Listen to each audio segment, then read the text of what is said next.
Mais c'est quoi ce nouvel engin? Alors je vous laisse deviner, je vous refais les explications un petit peu plus tard.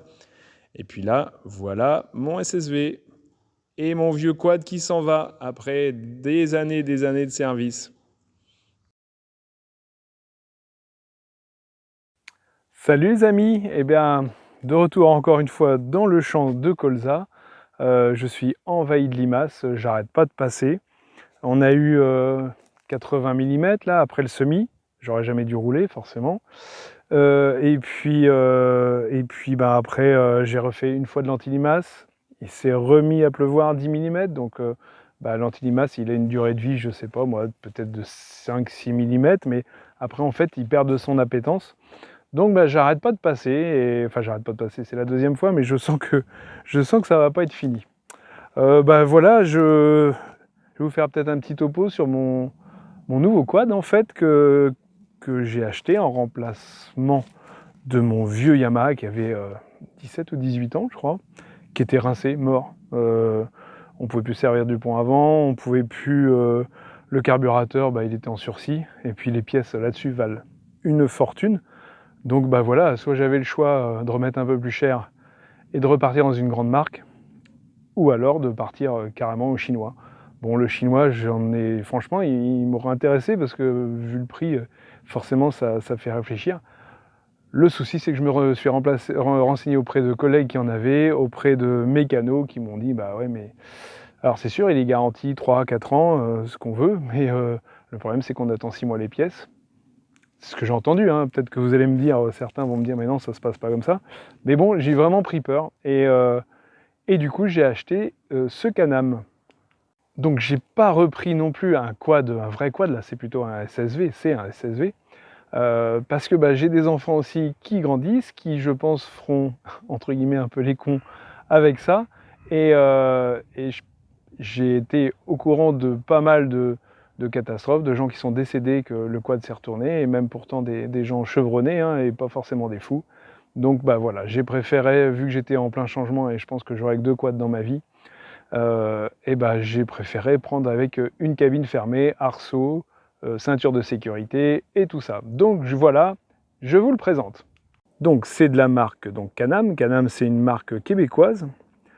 C'est la marque, enfin c'est Bombardier, hein, le groupe derrière ça, Bombardier, qui fait surtout des skidoo là-bas et puis bah, des quads, hein, et puis maintenant le Trackster. Là, donc c'est un Trackster HD7. Donc il fait 700 cm3. Mon quad d'avant, c'était un 660, donc même puissance. Je vois, bon, forcément moins nerveux, hein, mais bon, j'ai pas besoin de quelque chose, je fais pas du sport et ni du motocross avec. Donc bah, c'est pour ça que je me suis... c'est plus stable, c'est aussi confortable, parce que vous voyez, il y a un pare-brise là devant qui peut s'ouvrir. Des portes, alors c'est pas les portes en toile ou bas de gamme, parce que bah, d'après ce que j'ai compris, c'était pas une trouvaille, ces portes-là. Donc c'est plutôt facile pour monter dedans, hein. C'est vraiment, il y a 27 cm de dégagement sous le châssis. Donc là, c'est largement suffisant. Alors après, il existe des cabines bien plus modernes, enfin plus confortables que ça, mais enfin là, chaque option chez eux, je trouve, c'est hors de prix. Là. À la base, si vous prenez vraiment votre quad sans toit, sans pare-brise, sans aucune option, bah, vous arrivez avec un SSV quasiment au prix d'un quad, on va dire, basique, quoi. Mais là, bon, bah, je pense que ça sera mon dernier quad, donc bah, voilà, j'ai voulu, quand on est au mois de novembre, qu'il pleut, qu'il gèle, bah, je pense que je serai content d'avoir les portes. Donc vous voyez l'intérieur, hein, c'est un 3 places, donc il est aussi considéré comme un tracteur agricole, donc on roule à un peu 60 km/h, en gros 63 exactement. Et puis on a, voilà, il est assuré comme un tracteur agricole. Il n'y a pas de contrôle technique, c'est pas une voiture, c'est réellement un tracteur. Donc là, il est 4 motrices. Puis je vais vous faire voir aussi, donc là, j'ai installé, voilà, on va voir ça peut-être plus en détail. J'ai installé mon Delimbe, là, qui me permet de prendre l'anti-limace. J'ai une télécommande que je mets en cabine, il va falloir que je l'adapte cet hiver. Je l'adapterai cet hiver parce que bah, en fait je suis obligé d'ouvrir un petit carreau, et puis bah, vu que bah, l'hiver on aime bien peaufiner le matériel et le rendre on va dire dans le meilleur des cas utilisable. Enfin, voilà, son optimum, donc on fera ça cet hiver. Là, vous voyez, j'ai mis ça sur une palette. Alors, on a fait ça l'autre jour, vissé. Je pense qu'il faudrait presque une deuxième palette parce que, pourtant, vous voyez, le disque est bien au-dessus des portes et tout ça. Mais il y aurait tendance à en mettre un petit peu dans le coffre encore. Donc, bon, bah ça, on verra ça cet hiver, je pense de jumeler 2 palettes pour gagner à peu près une dizaine de centimètres de hauteur. Là, tout bêtement, ben, on tire la manette là pour accéder au moteur. Donc le moteur, alors ça c'est le plus simple de toute la gamme, hein. C'est exactement un 700 cm3, donc monocylindre, moteur Rotax qu'on retrouve, tous les gens qui font du karting et tout ça, ils connaissent cette marque-là, plutôt, d'après ce que j'en entends, plutôt un bon moteur, une bonne reprise. Cet appareil-là, avec la même configuration, hein, exactement le même châssis, tout ça, peut aller donc en bicylindre après sur les plus importants, sur les plus gros, et il peut monter, donc je crois qu'il y a le 900 cm3, il y a le 1000 cm3 qui lui est limité, alors je crois qu'il faut le permis dessus, il a, si je ne me trompe pas, 4 freins à disque, et il peut rouler à 90 km/h. Mais bon voilà, enfin moi je veux que ça reste un tracteur agricole, et c'est pas fait pour se balader quoi. Alors il me servira aussi aux asperges parce que sa petite bennette fait que dans les conditions très très humides, ça passe partout, hein. Je l'ai quand même testé dans de l'argile et tout ça, là franchement ça a la moelle. Et du coup il me servira aussi quand on est en période de coupe aux asperges de ramasser les caisses, si on a une bonne année cette année, au printemps prochain.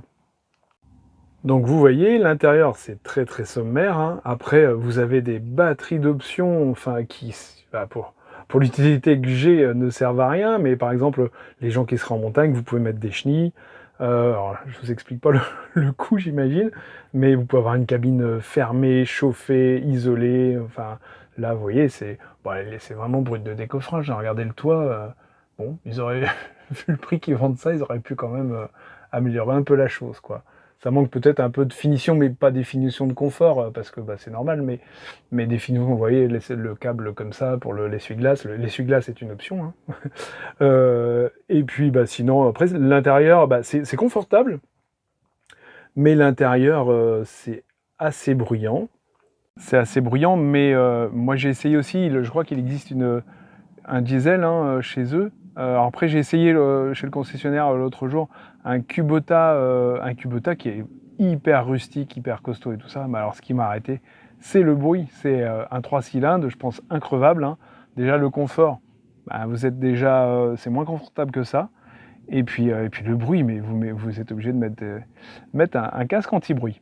Ça c'est à peu près sûr. Déjà celui-là assez bruyant, mais alors on a déjà à deux, on a déjà du mal à se parler dans la cabine. Mais alors je vous explique pas en diesel. Et il existe aussi en électrique, je crois. Bon moi je suis moins intéressé par l'électrique parce que on a un Delimbe là, vous savez, un dépendeur anti-limace à faire tourner, donc je pense que l'autonomie serait pas forcément au rendez-vous. Donc là j'ai du colza qui lève. Bon, je suis obligé de passer de l'anti-limace là, hein, parce qu'on a pas mal de limaces. Alors là, c'est de la terre qui n'a pas été roulée et j'aurais mieux fait de rien rouler, je pense, parce que je vais vous faire voir ailleurs, mais c'est quand même vachement battu. Donc là, c'est un anti-limace Iron Max là, qui est utilisé en agriculture biologique aussi et qui est plutôt pas mal. Il faut le mettre quand même plus en préventif.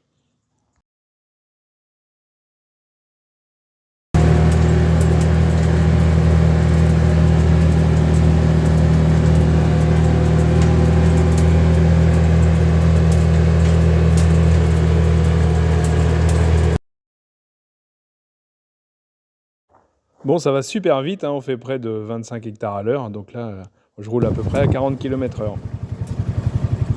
Bon, là, j'avais fait venir un collègue qui a une scie sur son épareuse, afin qu'il puisse me couper nickel la haie. Et puis, je suis content du résultat. Maintenant, il faut qu'on charge toutes les branches. On a fait quelques dizaines de bennes. Bon, maintenant, je suis de retour dans mon champ de lin de printemps, quoi, la partie la plus lourde, hein, qui fait, je sais pas, peut-être 8 tonnes et demie. Et puis 80 et quelques millimètres plus tard, voilà, on va regarder tous les deux ce que ça donne. Est-ce que je suis pas revenu volontairement parce que je dis de toute façon ça va rien donner, c'est pas la peine de se miner le moral. Donc voilà, on va découvrir ensemble. Donc vous voyez, forcément, là, il est rouille, il n'y a pas de problème, mais il est même sur-rouille, je pense. Bon, j'espère que ça va aller. Bon, la filasse a l'air de se tenir encore. On va dire si on peut le récolter en début de semaine. Bon, je pense que la casse sera mesurée. Après, il faut vraiment qu'on arrive à le rentrer cette semaine parce que vous voyez, il y a déjà de la graine qui regerme là. Vous voyez là, forcément les petites capsules de lin se sont ouvertes et la graine forcément commence à germer dedans. Alors pour l'instant, on va être obligé de la retourner devant, ça c'est sûr et certain. Mais bon, j'espère, heureusement, c'est que les bouts sont faits. Les bouts sont faits partout. Vous voyez là ce que ça donne. Forcément, le fait d'enrouler, ça a égrené encore plus, donc c'est pour ça que c'est un peu plus vert sur les côtés. Mais bon, pour l'instant, dessous, on voit pas de point de chauffe. Après, il n'a pas fait chaud non plus, mais les points de chauffe, vous les verriez si par exemple c'était tout blanc, vous voyez, du pourri. Là c'est pas le cas pour l'instant. Donc il est assez épais quand même, mais bon. On va voir ce que la météo nous annonce. Bon, normalement, si on a un bon week-end, j'espère que ça va aller. Qu'on va réussir à travailler lundi. Si on peut même peut-être dimanche, je sais pas. À voir, parce que ce matin, il a encore plu chez nous. Donc, voilà, on va essayer d'être au taquet, comme d'habitude, pour être le plus rapide possible. Écoutez, ça a été une petite vidéo parce que forcément, vu les conditions météo de cette semaine, on a bricolé, vous avez vu les branches, vous avez vu tout ça. On n'a pas arrêté pourtant, mais bon, on n'a pas fait de choses, on va dire, sensationnelles. Donc c'est pour ça que la vidéo est assez courte. Et puis quant à moi, je vous souhaite une bonne semaine à tous. Et puis, comme d'habitude, en route pour de nouvelles aventures. À bientôt!